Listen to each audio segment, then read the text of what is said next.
नमस्कार दोस्तों। तो जो लास्ट वीडियो था उसमें हमने न्यूक्लियस की प्रॉपर्टीज़ के बारे में डिस्कस किया था। जो प्रॉपर्टीज़ थी वो थी मैग्नेटिक मूवमेंट। अब मैग्नेटिक मूवमेंट क्या होता है, जो प्रोटॉन और न्यूट्रॉन होते हैं ना आपके, तो ये एक तो चार्ज्ड पार्टिकल्स होते हैं न्यूक्लियस में, उसके साथ ही वो स्पिन भी करते हैं क्योंकि उनका स्पिन एंगुलर मोमेंटम होता है as we had discussed. Okay, तो उस कारण से इनका कुछ मैग्नेटिक मूवमेंट होता है। क्योंकि आप कह सकते हैं कि सिर्फ चार्ज के बेसिस पर कैसे मैग्नेटिक मूवमेंट बोल दिया, क्योंकि साथ में स्पिन भी कर रहे हैं, चार्ज भी है और स्पिन भी कर रहे हैं, तो कुछ मैग्नेटिक मूवमेंट इनका होगा। अब न्यूक्लियस का खुद का जो मैग्नेटिक मूवमेंट होगा वो क्या होगा कि ये जो मैग्नेटिक मूवमेंट होगा प्रोटॉन को सेपरेट और न्यूट्रॉन का सेपरेट, उनको सम कर मूवमेंट होगा। यहाँ से हमने न्यूक्लियर मैग्नेटॉन जो है वो मैग्नेटिक मूवमेंट की यूनिट डिस्कस की थी। ओके, इस फॉर्मूला में E H cut upon 2 mp था, जहाँ पे ये mp जो है वो तो मास ऑफ प्रोटॉन है और एच कट प्लैंक्स कांस्टेंट है, और जो ई है वो हमारा नॉर्मल जो इलेक्ट्रॉन का चार्ज होता है वो है। तो उसे कैलकुलेट करके जो वैल्यू आती है, बिकॉज ये सभी वैल्यूज स्टैंडर्ड वैल्यूज हैं, ओके, जो कि स्टैंडर्ड वाइज निर्धारित की गई है। यहाँ से जो वैल्यू आई थी न्यूक्लियर मैग्नेटॉन की 5.05 इंटू 10⁻⁻27 जूल पर टेस्ला आई थी, और ये यूनिट जो है जूल पर टेस्ला, ये भी इन सबकी यूनिट्स को सॉल्व करके आती है। नेक्स्ट फिर हमने देखा था न्यूक्लियर डेंसिटी। न्यूक्लियर डेंसिटी का मीनिंग क्या है कि न्यूक्लियस में जो प्रोटॉन और न्यूट्रॉन है, आपको पता है कि इनके पास मास भी होता है। ओके, तो कुछ ना कुछ उसकी डेंसिटी होगी। डेंसिटी क्या होती है, जैसे हम वॉल्यूम डेंसिटी की बात करें तो rho equals to mass upon volume. Density को रो से रिप्रेजेंट कर रहे हैं, न्यूक्लियस की है इसलिए नीचे एन लगा दिया। तो मास है, एज आई टोल्ड यू, कुछ ना कुछ इनका मास होता है एटॉमिक मास यूनिट में, और अपॉन में वॉल्यूम, क्योंकि किसी ना किसी स्पेस में ये रह रहे हैं, तो मास अपॉन वॉल्यूम है। अब मास आएगा तो किसका आएगा, ये जो अंदर न्यूक्लियस के पार्टिकल्स है प्रोटॉन और न्यूट्रॉन, इनको क्या बोलते हैं, न्यूक्लियॉन, और कंबाइंडली इनको क्या लिख सकते हैं अपन, ए लिख सकते हैं। तो जो न्यूक्लियस का मास होगा वो कैसे आ जाएगा कि मास ऑफ न्यूक्लियॉन, किसी भी एक न्यूक्लियॉन का मास ले लीजिए और ए से मल्टीप्लाई कर दिया। ए में प्रोटॉन और न्यूट्रॉन दोनों इंक्लूडेड होते हैं, और अपॉन में वॉल्यूम ऑफ न्यूक्लियस आ गया। अब न्यूक्लियस का वॉल्यूम 4/3πr3, क्योंकि इसकी जो शेप है वो स्फेरिकल है। ओके, आर है, यहाँ पर मास रेडियस रिलेशन लगाया हमने, तो ए से ए तो कैंसिल हो जाएगा। और फिर फर्दर जब हमने वैल्यूज स्टैंडर्ड वैल्यूज रख करके सॉल्व किया था, तो यहाँ से न्यूक्लियर डेंसिटी हमारे पास क्या आई थी, 10⁻17 किलोग्राम पर मीटर क्यूब। अगेन ये स्टैंडर्ड वैल्यू है, ये सारा प्रोसेस जो है हमने ये समझा है क्योंकि हमें कुछ भी रटना नहीं है। बट ये जो वैल्यू है ये फिक्स है, मतलब आपको क्वेश्चन आ सकता है और आपको ये सोचने की जरूरत नहीं है कि मैं वहां पर पूरी कैलकुलेशन करूं। 10⁻17 किलोग्राम पर मीटर क्यूब आपको याद रहना चाहिए। देन फर्दर हमने जो है पार्टिकल डेंसिटी के बारे में देखा था। पार्टिकल डेंसिटी से मीनिंग क्या है कि पर यूनिट वॉल्यूम में नंबर ऑफ पार्टिकल्स कितने हैं, ठीक है, वही तो पार्टिकल डेंसिटी होगी। वहां पर क्या था कि वॉल्यूम में कितना मास एग्जिस्ट कर पा रहा है, वो तो थी हमारी न्यूक्लियर डेंसिटी। बट यहाँ पर पार्टिकल डेंसिटी क्या है, पर यूनिट वॉल्यूम में कितने नंबर ऑफ पार्टिकल्स रह पा रहे हैं, वो हमारी पार्टिकल डेंसिटी है। तो वहां पर जो हमारा 10⁻17 किलोग्राम पर मीटर क्यूब न्यूक्लियर डेंसिटी आई थी, उसमें हम मास से डिवाइडेशन कर रहे हैं एक न्यूक्लियॉन के मास से, तो हमें क्या मिल रहा है, नंबर ऑफ न्यूक्लियॉन्स मिल रहे हैं पर यूनिट वॉल्यूम में मीटर क्यूब में, जो कि है 10⁻44। ये भी फिक्स वैल्यू है, आप याद रखेंगे, आपके लिए बहुत हेल्प हो जाएगी। And then in the last हमने जो है न्यूक्लियर एनर्जी, जिसे बाइंडिंग एनर्जी भी कहते हैं, वो डिस्कस की थी। तो बाइंडिंग एनर्जी हमेशा न्यूक्लियाई के लिए ग्रेटर देन 0 होगी। क्यों, क्योंकि प्रोटॉन और न्यूट्रॉन अलग अलग पार्टिकल्स कहीं बैठे थे, जब उन्हें हमें साथ लाना पड़ा न्यूक्लियस में, तो उसके लिए कुछ एनर्जी खर्च करनी पड़ी जो इन्हें बाइंड अप करके रखती है, वही बाइंडिंग एनर्जी कहलाती है। तो प्रोटॉन और न्यूट्रॉन को साथ आने के लिए कुछ एनर्जी लूज करनी पड़ी, तो इस वजह से जब बाइंडिंग एनर्जी लिखते हैं हम, तो प्रोटॉन और न्यूट्रॉन की इंडिविजुअल एनर्जी जो है वो ज़्यादा होगी, और न्यूक्लियस की जो एनर्जी है उसे जब माइनस करते हैं इसमें से, तो वो बाइंडिंग एनर्जी, वो एक्स्ट्रा एनर्जी हमें मिल जाती है जो इन दोनों को जोड़ने के लिए काम आई है। ओके, उसके बाद हमने देखा था ये जो है डेल्टा एम, यहाँ पर वो डिफेक्ट मास है, द्रव्यमान क्षति भी बोलते हैं इसे हिंदी में। और उसके बाद हमने mass of nucleus, binding energy को अगर आप मास ऑफ न्यूक्लियस की फॉर्म में लिख रहे हैं तो आपको ध्यान होना चाहिए कि यहाँ पर ZmP आप काम ले लेंगे, ठीक है। और अगर मास ऑफ एटम की फॉर्म में आप लेना चाहते हैं तो यहाँ पर ZmH आएगा, मास ऑफ हाइड्रोजन। ओके, ये सिर्फ कन्वीनियंस के लिए, जैसे हम क्वेश्चंस देखेंगे कि बाइंडिंग एनर्जी में अगर हमें क्वेश्चन में मास ऑफ न्यूक्लियस दिया है तब हम ये वाला फॉर्मूला यूज़ करेंगे, हमें क्वेश्चन में अगर मास ऑफ एटम दिया है तो हम ये वाला फॉर्मूला यूज़ करेंगे। ओके, तो आपको इस डिफरेंस का याद रखना है, MP और ये MH। ठीक है, MH क्या है, मास ऑफ हाइड्रोजन, और MP क्या है, मास ऑफ प्रोटॉन। अब हम जो नेक्स्ट पढ़ने जा रहे हैं वो है सेपरेशन एनर्जी। आप बोलेंगे सेपरेशन एनर्जी है तो किस चीज़ के सेपरेशन की एनर्जी है? लुक, कोई भी जो आपका एटम होता है, ठीक है, एलिमेंट होता है, उसे कैसे रिप्रेजेंट किया जाता है, ZXA। यहाँ पर Z जो है वो प्रोटॉन नंबर है या फिर एटॉमिक नंबर है, और A जो है मास नंबर है। सपोज कि मैं इसमें से एक न्यूट्रॉन निकाल दूँ, ठीक है, न्यूट्रॉन हमने निकाल लिया। अब यहाँ पर न्यूट्रॉन निकाला तो यहाँ पर तो कोई कमी नहीं आएगी, बट इस A के पास में तो कमी आ जाएगी ना, क्योंकि इसमें प्रोटॉन और न्यूट्रॉन दोनों इंक्लूडेड होते हैं। और ये एक्स क्या रिप्रेजेंट कर रहा है, ये कोई भी एलिमेंट है, हाइड्रोजन, हीलियम, लिथियम, तो हम रिप्रेजेंटेशन के लिए यूज़ कर रहे हैं। ओके, तो Z तो चेंज नहीं हुआ, X भी नहीं होगा, बट इस मास नंबर में से एक वैल्यू कम हो गई। ओके, या फिर सेकंड केस क्या हो सकता है कि ZX से A है और यहाँ से हमने प्रोटॉन निकाल लिया। अब प्रोटॉन निकाल लिया तो यहाँ पर कमी आएगी, बिकॉज Z जो है प्रोटॉन नंबर को रिप्रेजेंट करता है, तो Z-1, X जो है, X तो एलिमेंट है, और A जो है, अब क्योंकि A में प्रोटॉन और न्यूट्रॉन दोनों इंक्लूडेड होते हैं ना, तो प्रोटॉन, तो ये मास नंबर में से एक वैल्यू कम हो जाएगी। अब इसी चीज़ को हम सेपरेशन एनर्जी बोल रहे हैं। यहाँ पर सेपरेट क्या हुआ है, यहाँ पर न्यूट्रॉन सेपरेट हुआ है, तो सेपरेशन एनर्जी इसलिए एस से रिप्रेजेंट किया, और न्यूट्रॉन के इसलिए एसएन से रिप्रेजेंट कर रहे हैं। ओके, देन एक बात क्या थी, हमने पहले भी देखा था कि जो पार्टिकल्स अलग अलग होते हैं ना, तो उनकी एनर्जी ज़्यादा होती है। ओके, और जब वो कंबाइंड आते हैं तो कुछ एनर्जी रिलीज करनी पड़ती है, जिसके कारण वो कम हो जाती है। तो यहाँ पर जो पहले वैल्यूज़ लिखेंगे हम, वो इन प्रोडक्ट पार्टिकल्स की लिखेंगे, क्योंकि आप देखिए ये अलग अलग हैं, तो यहाँ पर ये एनर्जी ज़्यादा होगी जो इनकी इंडिविजुअल एनर्जीज होंगी। तो कैसे रिप्रेजेंट कर रहे हैं हम, क्योंकि बाहर जो है वो C² आता है। ओके, जो मास एनर्जी का रिलेशन है वो क्या है, E=mc²। तो mc² तो है, अब मास किसका यहाँ पर, पहले हम इस प्रोडक्ट पार्टिकल का ले रहे हैं, तो क्या है ये ZA-1। ओके, और एक इस न्यूट्रॉन का लेंगे, तो mass of neutron minus mass हम लेंगे अब जो रिएक्टिव पार्टिकल है, जो इधर है ना, जो न्यूक्लियस बना बाद में, इसे कैसे रिप्रेजेंट करेंगे, इसके कॉन्स्टिट्यूएंट से Z और A। ओके, और यहाँ पर जो सेकंड है, अब ये जो सेकंड इक्वेशन थी इसमें प्रोटॉन अलग हुआ, तो सेपरेशन एनर्जी किसकी होगी, प्रोटॉन की होगी। अब देखिए वही mc² मास एनर्जी रिलेशन से, यहाँ पर भी मास क्या, ये जो इंडिविजुअल अलग अलग पार्टिकल्स हैं तो इसकी एनर्जी ज़्यादा होगी। वो तो जब यहाँ पर कंबाइंड हुए और ये एलिमेंट था, साथ रहना पड़ा, तो उसकी एनर्जी कम ही होगी। ओके, तो यहाँ पर क्या आएगा, मास ऑफ पहले इस प्रोडक्ट पार्टिकल का Z-1 A-1, then mass of proton, अब इसमें से मास माइनस किया है इस रिएक्टिव साइड के पार्टिकल का, तो mass of ZA। Okay, very simple.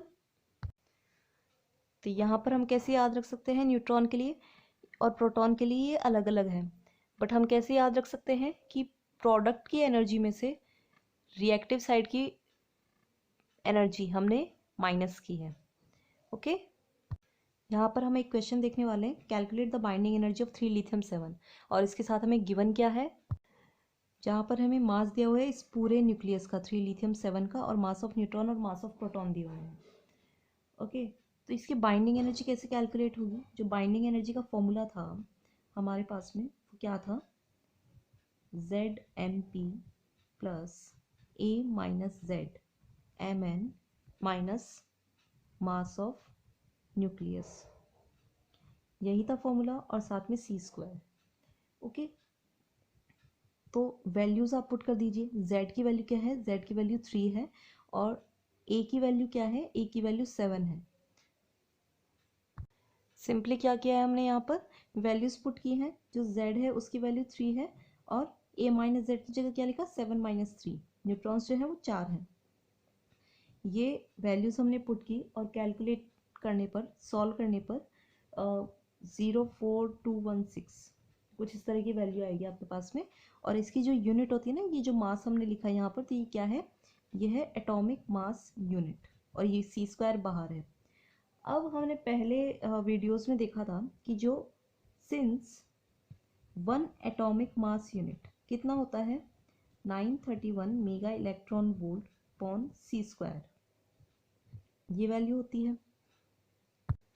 तो यहाँ से जब हम वैल्यू पुट करते हैं तो क्या मिलेगा, बाइंडिंग एनर्जी हमारे पास में आएगी 0.04216 AMU की जगह क्या लिखा हमने, multiplied by 931 mega electron volt upon c², और ये c² और है मल्टीप्लाई में, तो c² से c² कैंसिल हो जाएगा और ये जो वैल्यू है ये आपकी मेगा इलेक्ट्रॉन वोल्ट आएगी। हमने ये ऐसा क्यों किया है, क्योंकि जो बाइंडिंग एनर्जी है ना, इसकी standard unit mega electron volt में चलती है। AMU जो वैल्यू है, AMU जो यूनिट है वो मास की है। तो कोशिश कीजिए जो बाइंडिंग एनर्जी है आप इसे मेगा इलेक्ट्रॉन वोल्ट में या इलेक्ट्रॉन वोल्ट में शो करने की कोशिश करें। अब हम एक नेक्स्ट प्रॉब्लम देखेंगे जिसमें calculate atomic mass of 10 neon 20। अब आप देखिए यहाँ पर एटॉमिक मास पूछ रहा है नियॉन का, तो बताइए मुझे कौन सा फॉर्मूला यूज़ होगा। उससे पहले मैं यहाँ पर गिवन जो वैल्यूज़ है वो लिख लेती हूँ। अब देखिए यहाँ पर ये वैल्यूज़ जो है तीनों हमें गिवन है। बाइंडिंग एनर्जी देख रही है नियॉन की, यहाँ पर मीनिंग क्या है कि ये पूरा एलिमेंट है 10 नियॉन 20, उसकी बाइंडिंग एनर्जी हमें दे दी, ठीक है, 160 मेगा इलेक्ट्रॉन वोल्ट्स में, और न्यूट्रॉन का मास दे दिया और हाइड्रोजन का मास दे रहा है यहाँ पर। तो कुछ तो गिवन वैल्यूज से ही आपको समझ में आ जाएगा। और रही सही कसर जो है, तो आप सोचिए एटॉमिक मास पूछा है, तब एटॉमिक मास पूछा है तो कौन सा वाला फॉर्मूला हमारे लिए यूजफुल था, बाइंडिंग एनर्जी का, क्योंकि बाइंडिंग एनर्जी तो हमें यहाँ पर गिवन है ना। तो एम एच कब आ रहा था, मास ऑफ हाइड्रोजन, जब हम लास्ट वाली वैल्यू में मास ऑफ एटम काम लेंगे। सेकेंड वैल्यू सेम रहती है, a minus Z m n minus mass of atom into वही c²।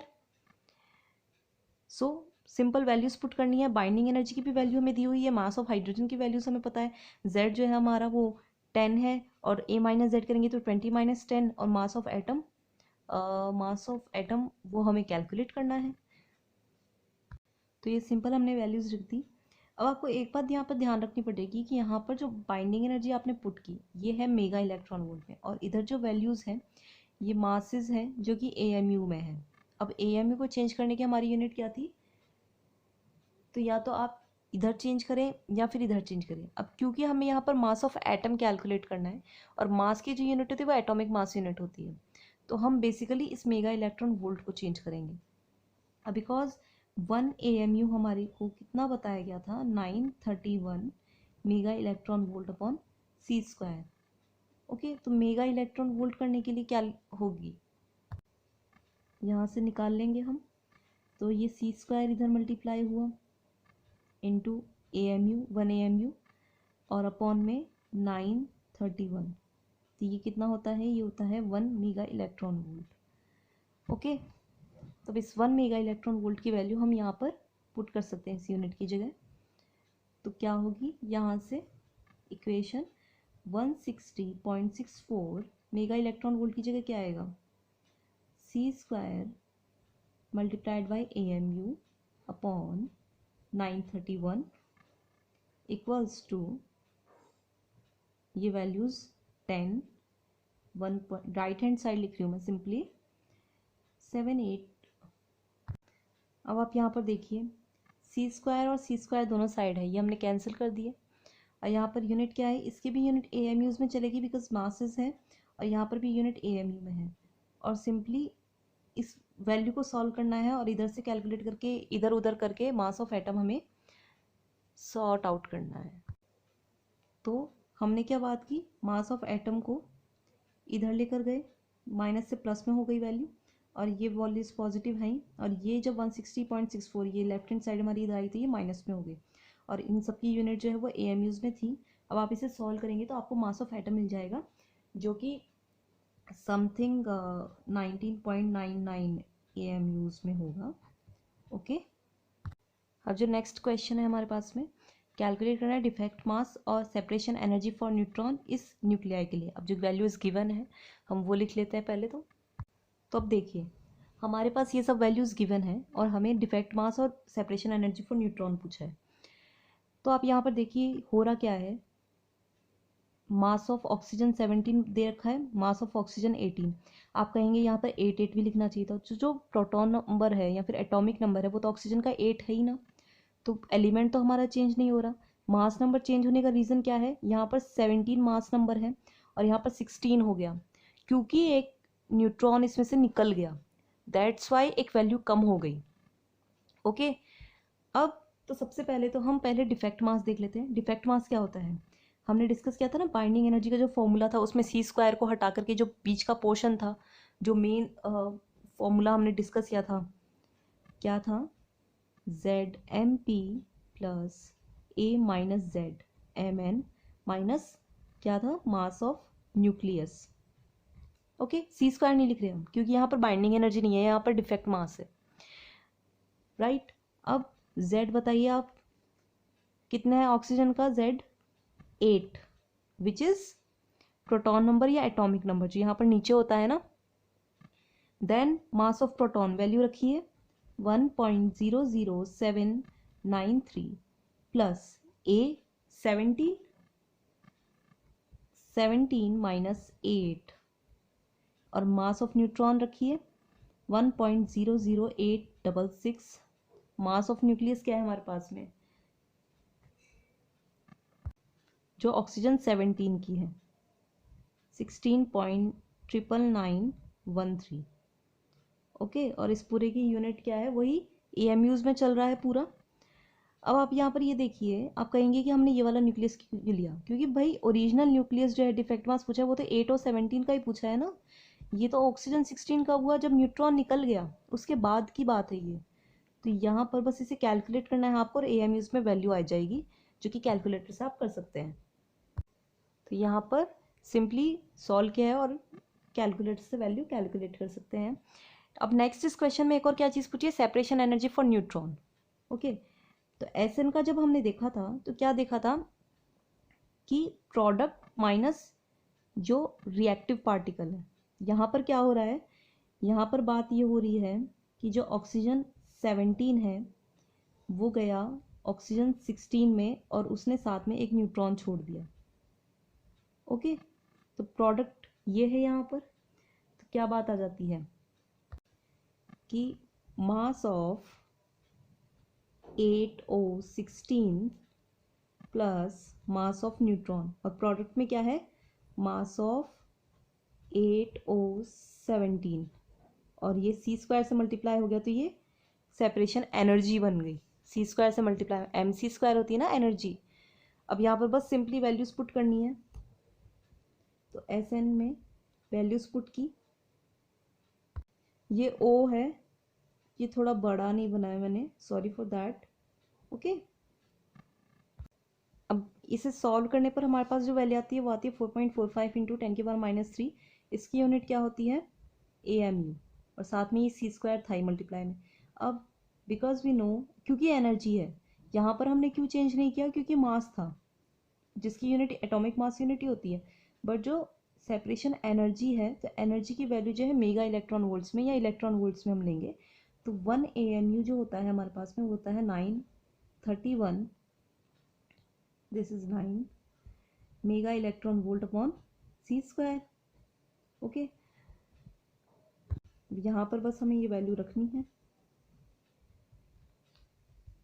तो SN इक्वल्स टू 4.45 इंटू 10⁻³ और C² और 1 AMU की जगह हम क्या लिखेंगे, 931 mega electron volt upon C²। C² से C² तो कैंसिल हो गया और इसे जब फर्दर हम सॉल्व करते हैं तो वैल्यू क्या आती है, 4.142 मेगा इलेक्ट्रॉन वोल्ट्स। ओके, तो सेपरेशन एनर्जी फॉर न्यूट्रॉन हमारे पास में क्या है, 4.142 मेगा इलेक्ट्रॉन वोल्ट्स। तो आज हमने यहाँ पर क्वेश्चंस देखे, काफ़ी सारी चीज़ें डिस्कस की, बाइंडिंग एनर्जी के ऊपर क्वेश्चंस भी देखे। नेक्स्ट वीडियो में भी हम कुछ क्वेश्चंस लेंगे, उसके बाद में बाइंडिंग एनर्जी के बारे में डिस्कस करेंगे, न्यूक्लियस की स्टेबिलिटी के बारे में डिस्कस करेंगे। Okay, that is going to be so interesting. Stay tuned and please support. Thank you.